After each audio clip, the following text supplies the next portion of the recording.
Hello, welcome to English Sleep Podcast. I'm Brittany. Maybe you found this podcast tonight because you are tired, and that is a perfect reason to be here. This podcast is for people who are learning English. Maybe you are at A1 level. Maybe you are closer to A2. Maybe you are somewhere in the middle and not sure. All of that is fine. All of that is welcome here. Everything in this podcast is slow. Everything is clear. Everything is kind. You do not need to study tonight. You do not need to write anything down. You can close your eyes right now. Just listen. Let the English come to you softly like warm water. Let your shoulders fall. Let your hands rest open. Let your face go soft. Your jaw, your eyes, your forehead, all soft, all still. Tonight, we are going to talk about something many English learners know. You study for months, maybe for years. You watch English movies and you understand them. You read English sentences and they make sense. But then someone speaks English to you and you open your mouth and nothing comes out. Or something small comes out. Yes. Okay. Sorry. And then you feel embarrassed. This feeling has a name, and tonight, we are going to understand it and move gently past it. Tonight, we will follow a young man named Morgan. He works in a flower shop and loves English but cannot speak it yet. We will also meet Yuki, his friend, who found a quiet solution. And we will meet Mr. Eli, his neighbor, who learned something important at 61 years old. 3 people, 3 gentle stories, 1 honest topic. Tonight's topic is why you understand English but cannot speak it yet. Take 1 moment, just here, just now. Tonight's topic is something many people feel, but few people talk about. You study English for a long time. You listen to podcasts like this one. You watch videos in English. You read English words on your phone every day. And slowly your understanding grows. You can listen and understand. You can read and understand. Your English brain is working. It is real. It is there. But then the moment comes. Someone asks you a question in English, or you want to say something, and your mouth does not move. Your mind goes quiet and blank. The words are there, somewhere, but they will not come out. You feel stuck. You feel embarrassed. You feel like your English is broken. Maybe you know this feeling exactly. Here is something important to know. This is not a problem with your brain. This is not a sign that you are bad at English. This feeling has a very simple explanation. Here is the image for tonight. Think about a bird that lives in a cage. The bird watches the sky every day. It sees other birds fly. It knows what flying looks like. It understands flying perfectly. But the bird has never flown itself. The cage door has been closed. One day, the door opens. The bird stands at the opening. It has wings. The wings are real. But flying, actually flying, feels strange, difficult. The bird hesitates. Maybe it steps back into the cage. This is you and speaking English. Your ears and your eyes have been open for a long time. You have been watching the sky, listening, reading, understanding. And that is wonderful. That is real learning. But your mouth, your speaking muscle, has been in the cage. It has not had much practice. The solution is not to study more grammar. The solution is to open the cage door, slowly, gently, and practice moving your wings. Even a little, even alone, even imperfectly. That is what tonight's stories are about. No pressure here, no tests. This is soft English, for soft listening, while you rest. Let's begin. Morgan is 24 years old. He works in a small flower shop called Green Thread. It is on the corner of 2 quiet streets. between a bakery and a bookshop that only sells used books. The flower shop is narrow but deep. Inside, the smell is cool and green and sweet, like rain on leaves, but warmer. The floors are dark wood. The buckets of flowers are organized by color. Nearest the door, yellow. In the middle, pink and white. At the back, deep red roses and some purple flowers that Morgan does not know the name of in English, only in his own language. Morgan has worked at Green Thread for 2 years. He is good at his job. He knows which flowers go together. He knows which flowers last longer in warm rooms and which ones need cold water. He is quiet and careful, and his boss, a small woman named Mrs. Park, trusts him completely. Morgan also loves English. He has studied it for 6 years. 6 years of lessons, apps on his phone, videos on YouTube, podcasts at night. He can read English well, books, articles, instructions, menus. He can listen and understand most things when people speak slowly. He watches English films and follows the story. His English brain is, by almost every measure, quite good. But Morgan cannot speak English. Or, more precisely, when someone speaks English to him, his mouth stops working. It is Friday afternoon. The shop is quiet. A few people have come and gone.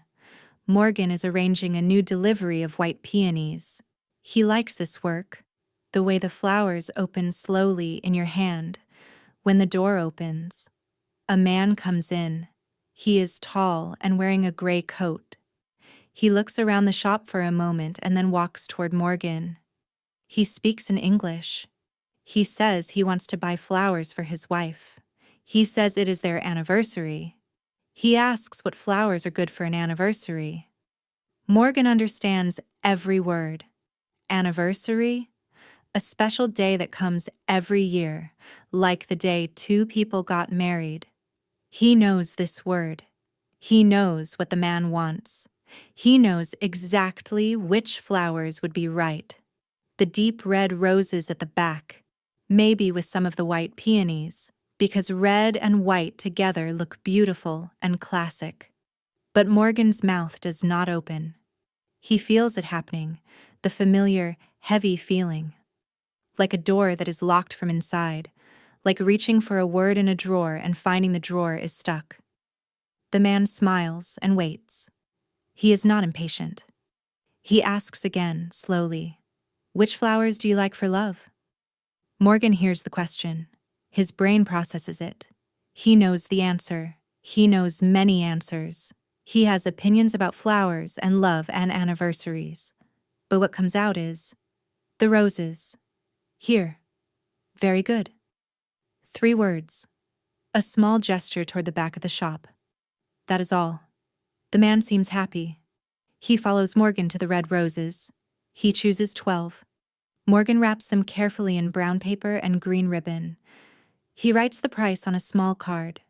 The man pays and says thank you and leaves. Morgan stands at the counter after the door closes. He feels embarrassed. Embarrassed means your face feels hot, and you wish something had gone differently. You want to hide a little. Morgan knows this feeling well. He has felt it many times, in shops, on the street, in moments when English arrives and his mouth refuses to follow. But here is what Morgan does not know yet.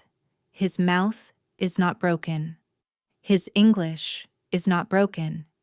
He has a very strong passive knowledge. Passive means the kind of knowledge that receives and understands, but does not yet produce. He has built a very good engine. He just has not started driving yet. He puts the leftover ribbon back in the drawer. He goes back to the white peonies. And somewhere, very quietly, a small question forms in his mind. Why? Why can I understand but not speak? Maybe you know this feeling too. You understand. You know the words. But when the moment comes, the voice goes silent. The mouth doesn't move, or it moves, and something small and wrong comes out. and you feel the heat in your face. That is not failure. That is the beginning of something. The bird is looking at the open door. Morgan is not alone in this. Many English learners carry this same quiet frustration, understanding so much, saying so little. His friend Yuki carries it too. But Yuki's story moved somewhere different, and it happened in a very specific place, on a very ordinary Tuesday. Yuki is 26. She grew up speaking Japanese at home and studied English from the age of 10. She has a very quiet voice in both languages. She works as an administrative assistant at a small translation company, a company that helps businesses communicate in different languages. She does not translate herself, but she sits all day next to people who do, and she understands almost everything she hears. Yuki's written English is excellent. She can read a long business email in English and respond clearly and correctly in writing. Her boss tells her regularly, "Your written English is very strong, but speaking English is different." Yuki lives in a small apartment on the 4th floor of an old building. The lift is often out of order. She usually takes the stairs. Her apartment has one window that looks onto the building across the street. At night, she can see other people's windows lit up, and sometimes the blue glow of television screens. One night, about 18 months ago, Yuki was in her kitchen. It was midnight. She was making rice and listening to an English podcast. She liked to listen while she cooked. The person on the podcast said something, and Yuki understood it perfectly. She even thought of a response. In her head, she formed a full English sentence. It was good. It was correct. And then she realized she had never said that sentence out loud. She had never said it to anyone. She had kept it inside her head, like a bird that knows how to sing but only does it quietly, where no one can hear. She put down the wooden spoon. She looked at the empty kitchen, and she said the sentence, out loud, to no one. Her own voice surprised her. It sounded strange, not like the English voices on the podcast.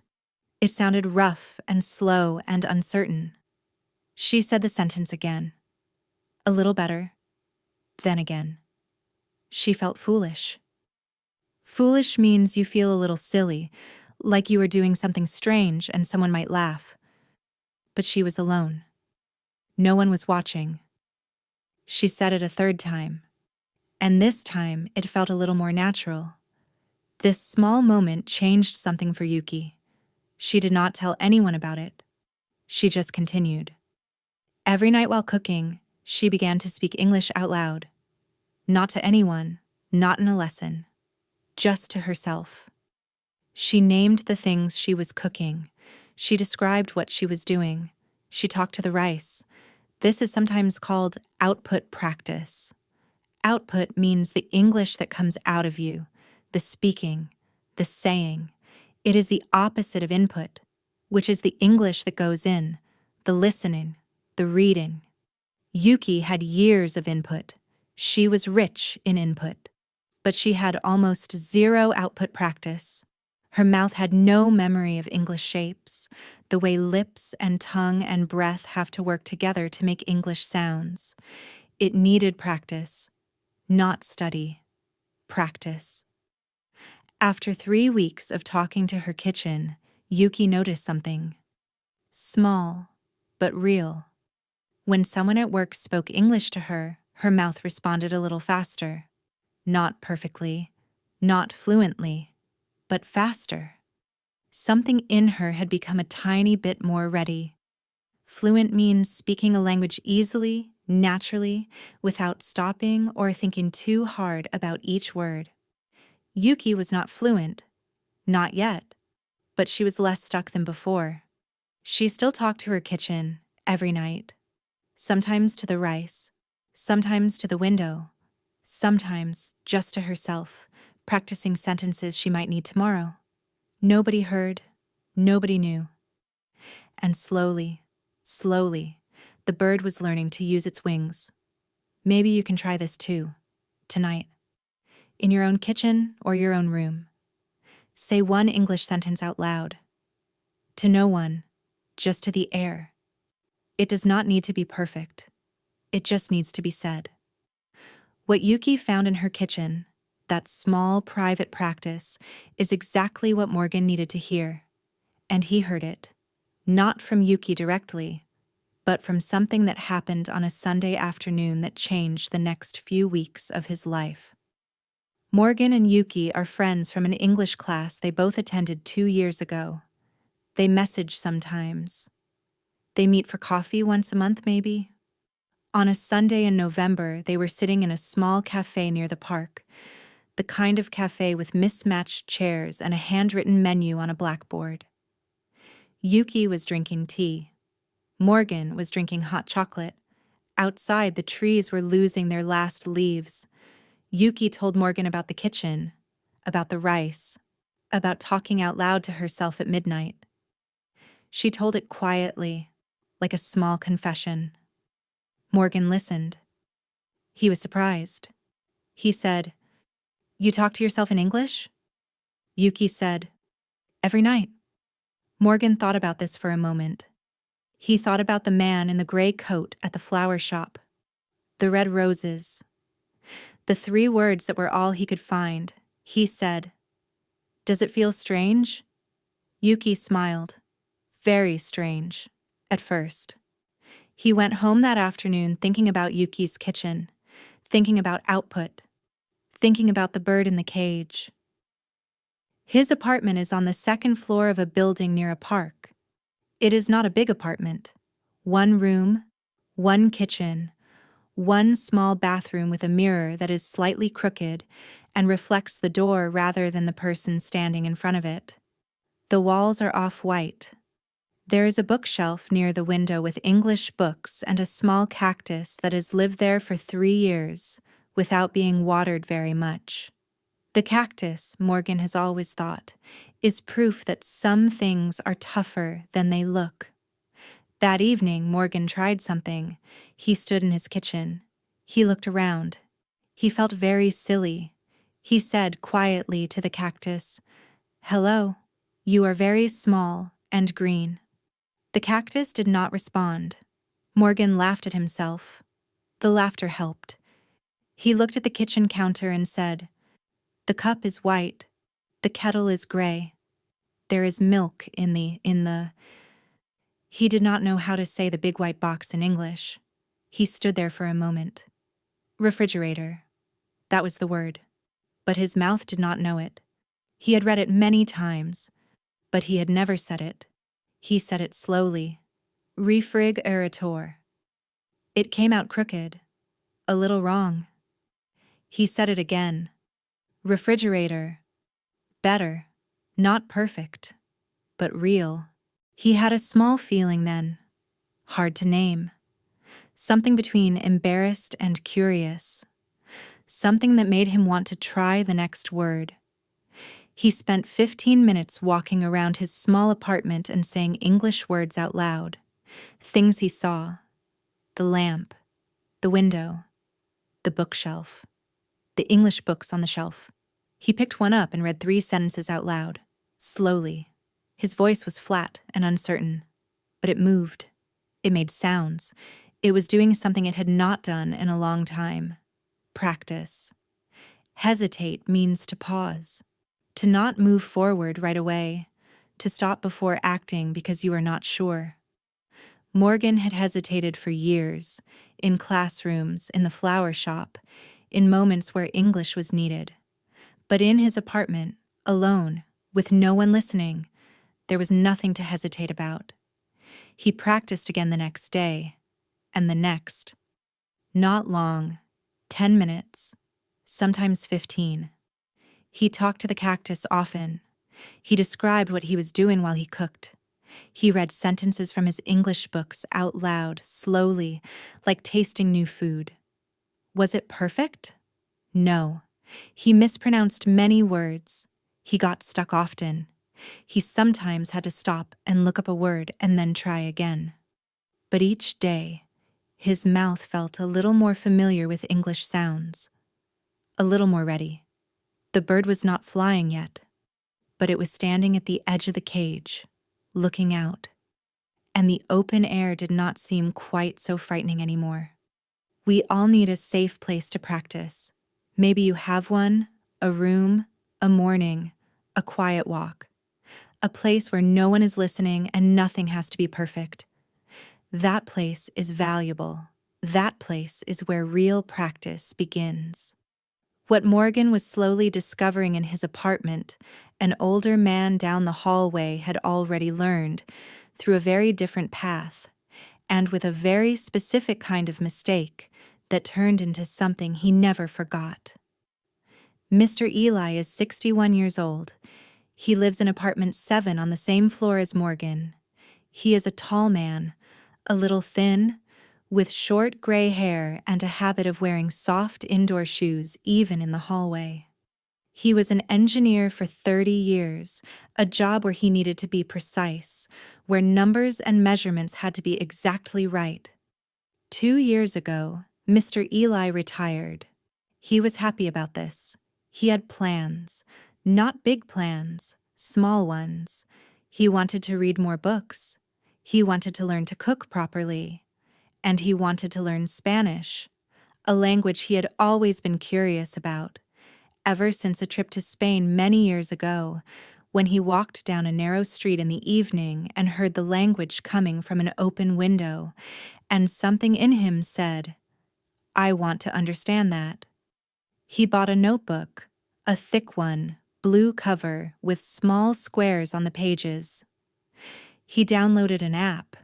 He studied every morning for 30 minutes at his kitchen table, with a cup of black coffee and the window open if the weather was good. His Spanish reading improved quickly. He was a focused man. He had been an engineer after all. He studied grammar tables and vocabulary lists with the same careful attention he gave to measurements and plans. After 6 months, he could read simple Spanish texts. After 12 months, he could read newspaper articles with a dictionary nearby. But when a Spanish-speaking plumber came to fix a pipe in his bathroom, Mr. Eli could not say one complete sentence. The plumber asked where the problem was. Mr. Eli knew the word for bathroom. He knew the word for pipe. He knew the word for water. But all 3 words came out in the wrong order, with the wrong sounds, like a sentence that fell down the stairs. The plumber smiled kindly and switched to basic English. Mr. Eli felt the familiar heat in his face, embarrassed, after 18 months of study. He sat at his kitchen table that evening and looked at his blue notebook. He had filled half of it with Spanish vocabulary and grammar notes, and he thought, "I know a lot, but I cannot speak." Why? He thought for a long time, and then he understood. All of his practice was input. He had read, he had listened, he had studied, but he had almost never spoken, almost never produced the language himself. He did something brave. He found a language exchange app, a place where people teach each other their own languages. He wrote a small message in English. "I am learning Spanish. I can help you with English. Can we practice together?" A man named Rodrigo answered. He was from Brazil, learning English for his work. They arranged to speak once a week. 30 minutes in English, 30 minutes in Spanish. The first call was on a Wednesday evening. Mr. Eli sat at his kitchen table with his notebook open. Rodrigo's face appeared on the screen. They both said hello. Both of them were nervous. Nervous means you feel a little afraid of something before it happens. Your heart beats a little faster. Your hands might feel cold. Mr. Eli started speaking Spanish.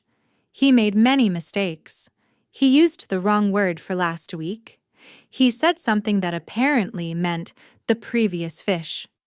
Rodrigo started laughing, not unkindly, but genuinely, with real warmth. Mr. Eli looked confused for a moment. Then Rodrigo explained, in English, what Mr. Eli had accidentally said. Mr. Eli laughed too, a big, real laugh. And in that moment, something changed. The mistake was not a disaster. The mistake was funny. And after the laugh, the talking became easier. Not correct, but easier. More relaxed, more real. They spoke for 30 minutes in Spanish and 30 minutes in English. At the end, Rodrigo said, "Same time next week?" Mr. Eli said yes. Over the following months, Mr. Eli made hundreds of mistakes. He said the wrong word. He forgot how to say simple things. He hesitated and then pushed through. But every week, the call happened. Every week, the practice was real. And slowly, like a bird that has flown a little every day, Mr. Eli's Spanish mouth began to open. Progress means moving forward, not quickly, not perfectly, but in the right direction. Mr. Eli was making progress, and the key was not more study. The key was more speaking, more output, more imperfect real practice with a real person who was also imperfect.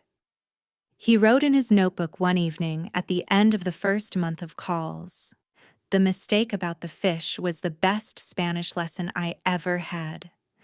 Maybe you know this kind of courage, to try something you are not good at in front of another person, to open your mouth and let the imperfect thing come out.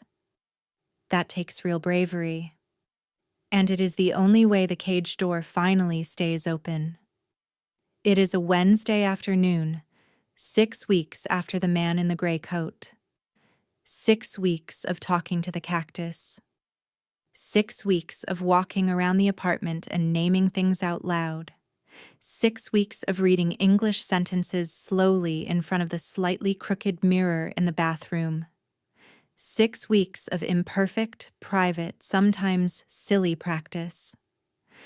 The flower shop is quiet. Winter is close now. The afternoons are shorter. The light comes in at a lower angle, gold and thin. The buckets near the door have white chrysanthemums today instead of yellow flowers. Morgan likes chrysanthemums. They are strong flowers. They last a long time in cold water. He is writing new price tags at the counter when the door opens. A woman comes in. She is maybe 40 years old, wearing a dark blue coat and carrying a canvas bag. She looks around the shop with the look of someone who likes flowers but is not sure what she wants. She moves slowly, looking at different buckets. Then she comes to the counter and speaks English. She says she wants to bring flowers to a friend who is in the hospital. She asks, "What is a good flower to say, 'Get well soon'?" Morgan hears the question. He understands it completely. His brain is already moving. The answer is there. Soft colors, not too strong a smell because hospitals are sensitive to strong smells, something that lasts well in a room. Yellow tulips, maybe, or white lilies if she wants something calm and simple. And then the familiar feeling comes. The locked door, the stuck drawer. But this time, something is different, because Morgan has been practicing. Not for this moment specifically, just in general. His mouth has been making English sounds for 6 weeks. Imperfect sounds, wrong sounds sometimes, but sounds, real sounds, output. He opens his mouth. He says, "Something soft, I think, not too much smell." He pauses. He wants the word for smell that you use for flowers. He searches for a second. Fragrance. Not too much fragrance. For a hospital. He pauses again. Maybe these. He walks around the counter and points to the white lilies near the window. White, calm, very clean smell. Good for a sick person. It is not perfect. Not too much smell, before you found the word fragrance. A short, awkward pause, a sentence that came out a little rough and simple. But the woman nods. She looks at the lilies. She says, "Yes, those are beautiful. Can I have 8?" Morgan says, "Of course." He wraps them carefully. He adds a small card for her to write a message on. He tells her, in slow but real English, that white lilies last about a week in cool water and she should cut the stems a little before she puts them in the vase. The woman pays. She says thank you. She says, "Your English is very good." Morgan says, "Thank you. I am still practicing." And he means it. Not as a polite response, as a real, honest truth. He is still practicing. He will be practicing for a long time. That is not a failure. That is just how it works.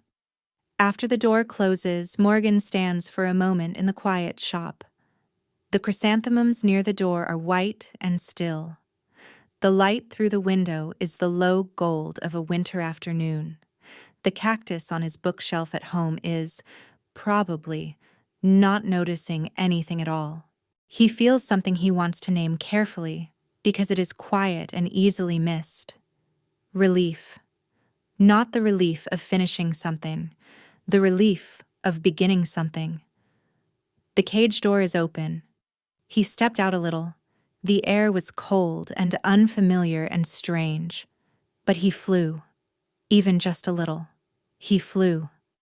Confidence means trusting yourself to do something, not knowing you will be perfect, just trusting yourself enough to try. Morgan felt a small piece of confidence tonight. Just one piece. Just enough. He locked up the shop at 7 o'clock and walked home in the dark, cool evening. The street was quiet. His footsteps were the loudest sound. He passed the bakery, which was closed. He passed the bookshop with its dark window full of used books. He thought, "I am going to talk to the cactus when I get home." And he smiled, not because the cactus would answer, but because the practice was his, and he was ready to do it again. The story is quiet now. Morgan is walking home in the cool evening air. The street is still. The flower shop is dark and locked. And somewhere across the city, Yuki is making rice and speaking softly to her kitchen. And Mr. Eli is writing in his blue notebook, preparing for Wednesday's phone call. You are still too. Your body is warm. Your legs are heavy and soft. Your arms are resting. Your breathing is slow. Let the English float gently around you, like white petals on quiet water. You do not need to catch them. You do not need to say them right now. Just let them come. They are already building something, even tonight, even while you rest. The stories are done. The flower shop is quiet. The cactus is in the dark. Yuki's kitchen is still, and you are here, resting, listening. Let's stay together for a few more minutes. Gently. No hurry. Tonight's topic was why you understand English but cannot speak it yet. And the answer, in simple words, is this. Your listening brain and your speaking mouth are two different muscles. You have been training one. You have not trained the other. And that is easy to fix, not quickly, but slowly, with small practice every day. Here are 5 small habits, 5 tiny things. Just listen. Small habit 1. Talk to yourself in English for 2 minutes every day. You can do this anywhere, in your room, in your kitchen, in the shower, in your head, if you are somewhere public. Name the things you see. Describe what you are doing. Say your plans for tomorrow. Say how you feel right now, in English. Just 2 minutes. No one needs to listen. This trains your mouth. This gives your speaking muscle the practice it needs. This is the most important habit on this list. For example, while you make breakfast tomorrow morning, Describe every action in English. I am making tea. The water is hot. I put the bag in the cup. Simple. Real. Yours. Small habit 2. Repeat what you hear. When you listen to English, a podcast, a video, a song, repeat some of the sentences out loud.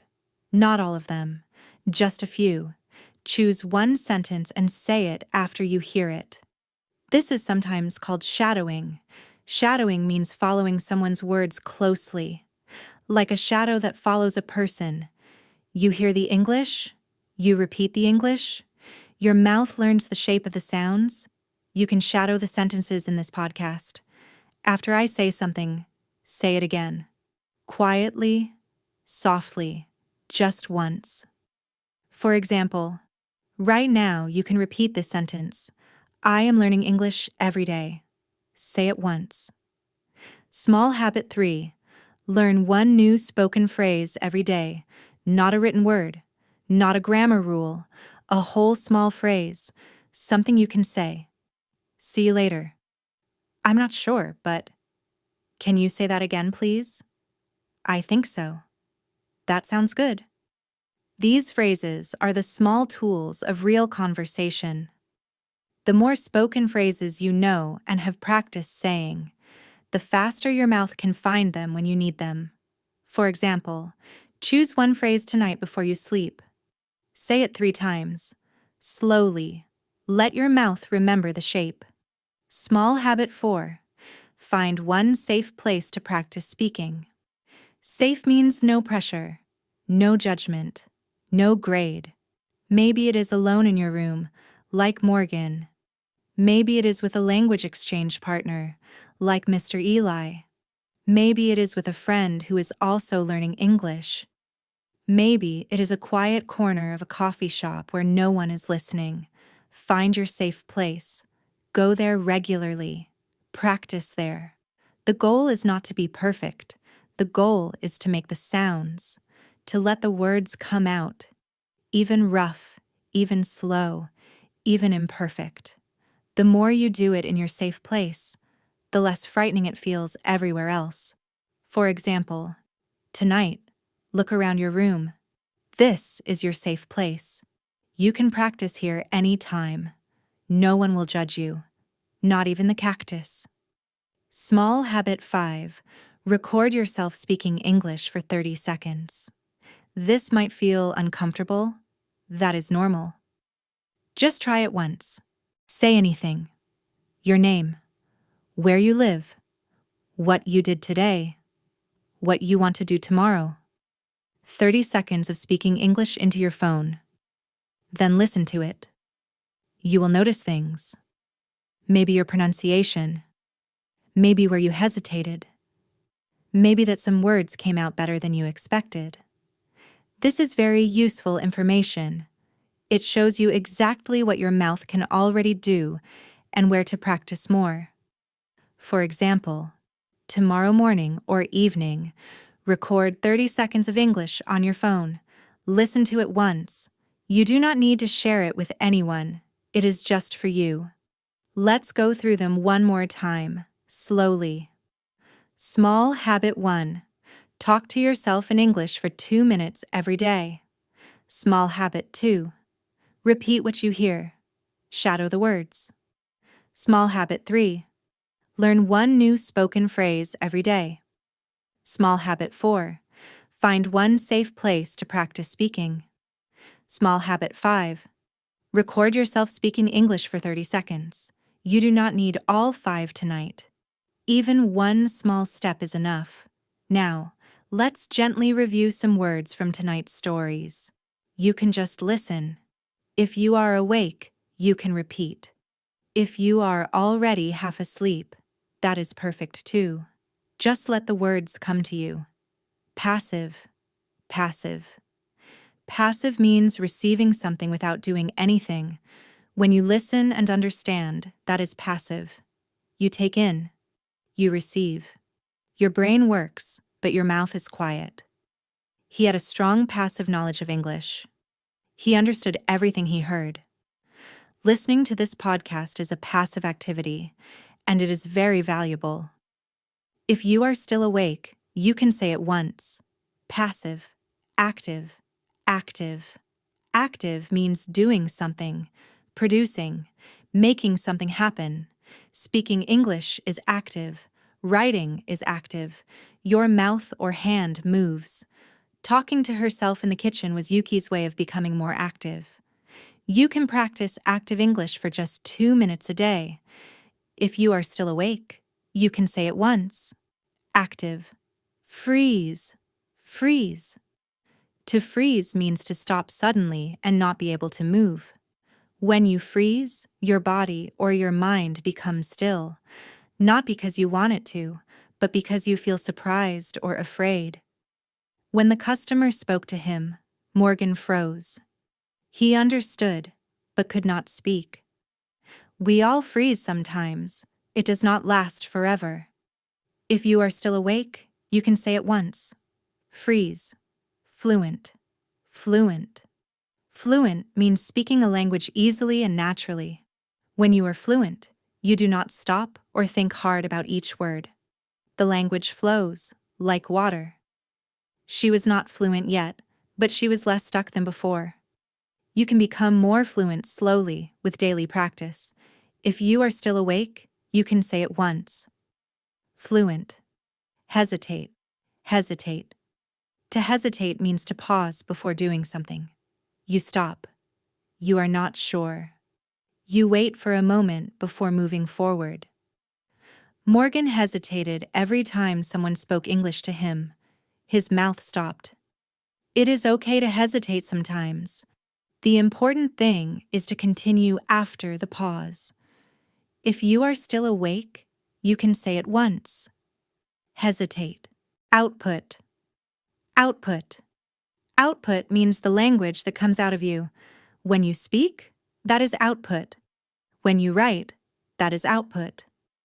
Output is the opposite of input. Yuki had years of input but almost no output practice. You can increase your output by speaking English for just 2 minutes a day. If you are still awake, you can say it once. Output. Pronounce. Pronounce. To pronounce a word means to say it correctly. The way you say the sounds in a word, that is pronunciation. He had read the word refrigerator many times, but had never tried to pronounce it out loud. You can practice pronunciation by saying words slowly and carefully. If you are still awake, you can say it once.